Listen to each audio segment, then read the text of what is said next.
এক ফোঁটা পরিশ্রুত পানীয় জলের আশা দেখিয়েছিল সরকারি দপ্তর, কিন্তু এক বছর পার হওয়ার পর দেখা যাচ্ছে সেই আশায় এখন সাবরুমের মানুষের জন্য বড় বিপদের কারণ হয়ে দাঁড়িয়েছে।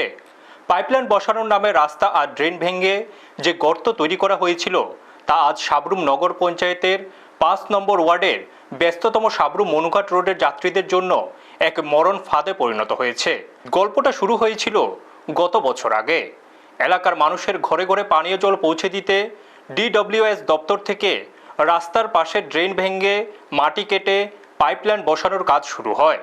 এলাকার মানুষও তখন ভাবেননি যে জল পাওয়ার আনন্দ শেষে এমন দুর্ভোগ ডেকে আনবে।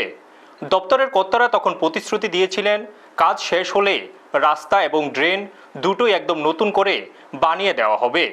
এলাকার ভালো হবে ভেবে বাসিন্দারাও তখন কোনো বাধা দেননি। কিন্তু মুখে সেই মিষ্টি কথা যে কেবল কথার কথাই থেকে যাবে তা বোধহয় সাবরুমের মানুষ ভাবতেও পারেননি।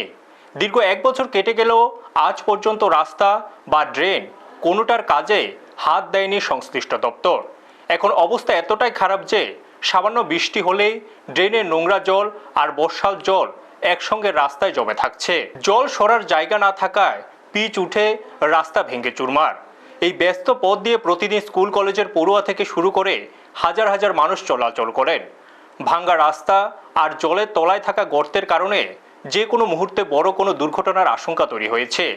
এলাকাবাসীর ক্ষোভ, এই নরক যন্ত্রণার হাত থেকে বাঁচতে তারা বহুবার পূর্ত দপ্তর ও DWS দপ্তরের দরজায় কড়া নেড়েছেন, কিন্তু কোনো লাভ হয়নি। আপনারা শুধু আশ্বাসই দিয়ে গেছেন, কাজ কিছুই করেননি। আর এই পুরো ঘটনায় সাবরুম নগর পঞ্চায়েত যেন চোখ কান বুঝে এক নীরব দর্শকের ভূমিকা পালন করছে। স্থানীয় মানুষের একটাই দাবি, আর কতদিন এইভাবে জীবন হাতে নিয়ে চলতে হবে?